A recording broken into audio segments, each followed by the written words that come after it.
And it is good afternoon.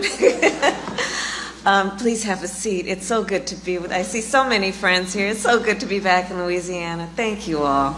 Thank you. And Josie, thank you for that introduction.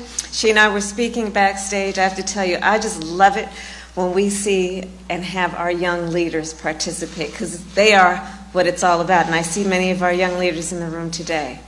So this is a good day. And I do know that our future is bright when I see this incredible talent. So let me say this. This is an issue that Josie actually highlighted in terms of the importance of this. The governor and I, and we were all doing a tour of the library here, and talking about the significance of the passage of time, right? The significance of the passage of time. So when you think about it, there is great significance to the passage of time in terms of what we need to do to lay these wires, what we need to do to create these jobs.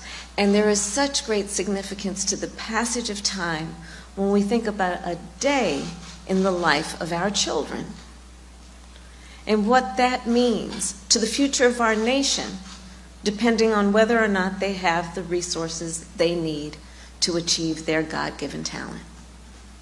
So today, I'm so happy to be with all of you. We are joined by the Deputy Secretary of our Department of Commerce, Don Graves, Congressman Troy Carter, both of whom traveled with me here aboard Air Force Two. I want to congratulate and thank them for their hard and good work. We are also joined, of course, by the governor. Where are you, Governor? He's here. He's here. There you are. Of course you are. Isn't that so like you?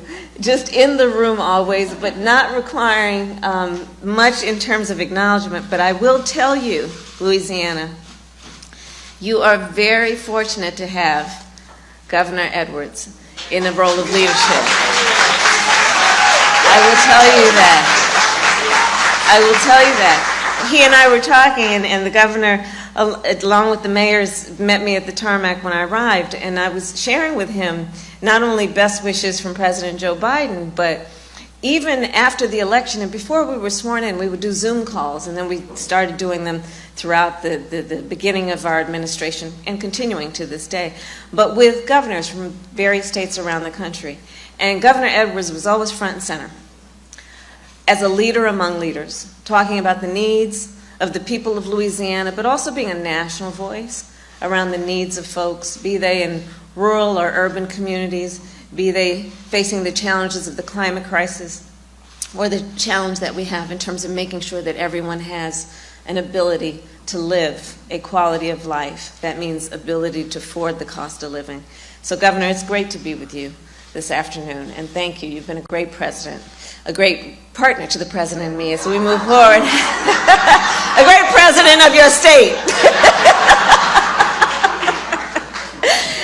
And always fighting for the people of this district. And I also want to thank the Louisiana Congressional Delegation for warming us to the state. I was with Senator Bill Cassidy last week. I know he's unable to be here today, but I'll tell you, we were together at the White House when I swore in another native Louisianan, Shalonda Young. And so Ms. Young is now the director of the White House Office of Management and Budget and a member of the President's Cabinet. And I want to thank, in Louisiana, I want to thank Senator Cassidy for his help to secure Director Young's confirmation and his help to pass the bipartisan infrastructure law.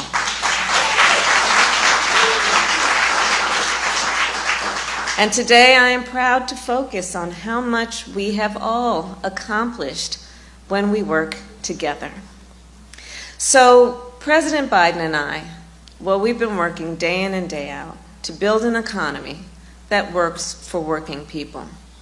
An economy in which every person has what they need to get ahead and to thrive. High-speed broadband internet is critical to that effort.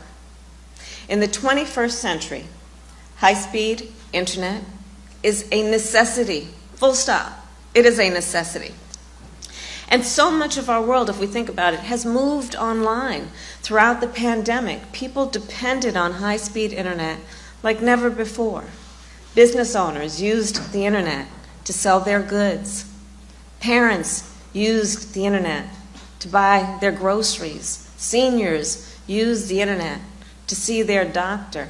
Young people to attend virtual classes, all without ever leaving home.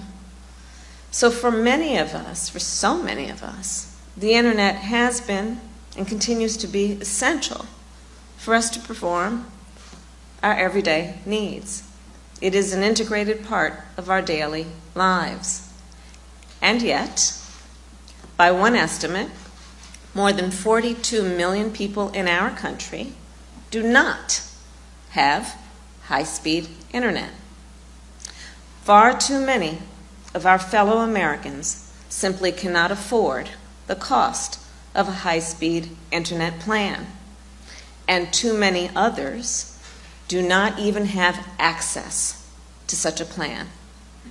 Consider most of the households in our nation that have high-speed internet receive it through fiber optic cables. However, there are millions of homes around our nation, most of which are in rural areas, that are not connected by fiber optic cables. That means those households have to rely on satellite internet or dial-up plans, which are often slower, less reliable, and more expensive. Or it means they have to go without access to the internet altogether. And this community, which is why I am here, is all too familiar with these challenges, though this is a community that is filled with extraordinary leaders. 30% of the households here in St. Landry Parish do not have high-speed internet. Around our country, then, including here, that means students are sitting in fast food restaurant parking lots, doing their homework over public Wi-Fi, because that is the only place they can receive access. It means seniors are seeing doctors and medical professionals during their telemedicine visits in local public libraries. Now just imagine what that means. That you're sitting there talking with your medical health professional surrounded by people. And what that might do to impede your ability to share your concerns in a way that you feel safe. Or, if you know that's the only way you can get access, how that might deter you even trying to connect. And it means that so many people are shut off from economic opportunity. Just think about how having access to high-speed internet enables workers to take on remote work jobs. It allows companies to find talent wherever it might be. It opens up new markets to small businesses and allows entrepreneurs to collaborate and to create. As I said, in the 21st century, high-speed internet is a necessity. And so our administration is taking action. Last month, our administration announced we are distributing $277 million in grants to connect 13 communities from across our nation with high-speed internet. Communities in Maine, in Kentucky, Washington, Georgia, Texas, and here in Louisiana. In this community, we will invest nearly $30 million to connect more than 22,000 households to the fiber optic network.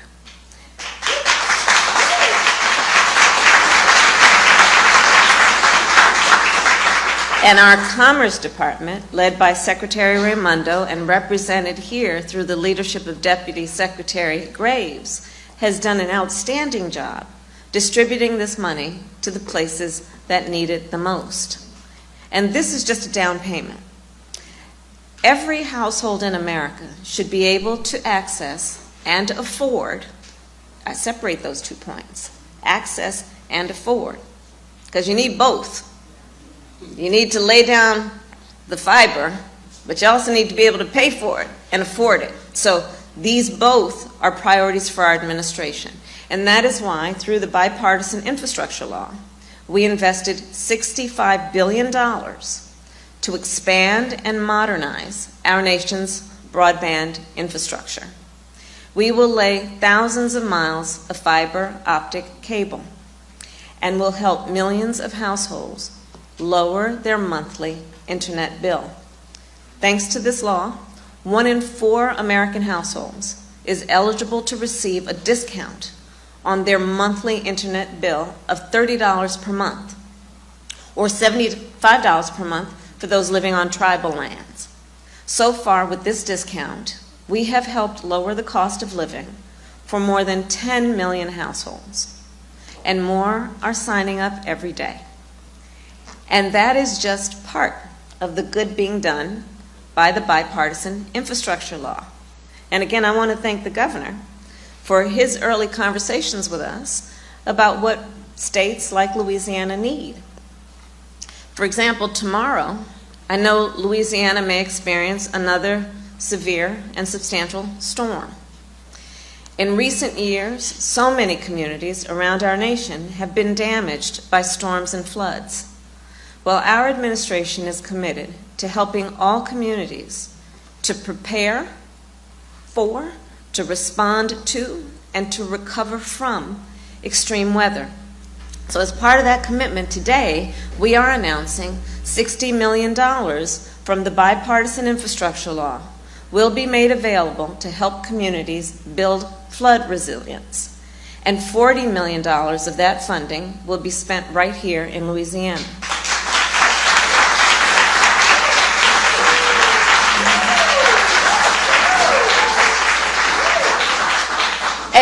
And we're clear. I see your enthusiasm about it because you're living here and you know, right? Resilience, this is about helping homeowners. This is about helping residents. It's about knowing something's going to come, and let's build up in a way that we can mitigate, so we can minimize, so we can lessen the harm that we know happens every time if we don't build up that resilience. But, you know, we want to build up the resilience, but then the states need the support to do that. And think about it, it's not only about the resilience for the families and the individuals, it's about the jobs that we're going to create to do that work. So the investments in high-speed internet that we celebrate today, along with what we will continue to do to expand our work around things like climate resilience with the bipartisan infrastructure law, will have a transformative impact on communities across our country. On the issue of internet, think about it. When we connect families and workers, students and small business owners, patients and health professionals, including mental health professionals, with high-speed internet, we connect folks to opportunity. We connect folks with the ability to improve their lives, to fight back against feelings and actual reality of being isolated, and instead to allow people to be connected with each other and with the services that they need. And think about the opportunity then. It includes all of that, which is about community and communication and connection, but also the opportunity to work and learn remotely, to see a doctor online, to buy groceries through an app, to deposit a check without having to visit the bank. In short, the opportunity to live healthier, happier, and more prosperous lives. This is what so much of our administration's work comes down to, fighting to make sure every person, no matter where they start, no matter how much money they have in their bank account, that they have the opportunity to succeed, to achieve their God-given potential, in particular when it comes to our children. So we are fighting to make sure that this opportunity extends to all people in our country, regardless of where they live. You know, there's so much of what we have achieved together on many levels, but with this bipartisan infrastructure law, that is based on our collective ability to see what is possible, to see what can be, unburdened by what has been, to reject the notion that the way things have always been has to be the way things will continue to be. That's the work we are doing together. And as I said to the governor and the congressman, we can't do this work at the national level out of Washington, D.C., the president and I, we can't do this work were it not for you here in the community, in local government and state government, creating the foundation so that we can come in and say, Governor, here's a check. Spend it wisely, which is what I know you will do. So it's good to be with everyone this afternoon, and thank you for the warm welcome back. Thank you.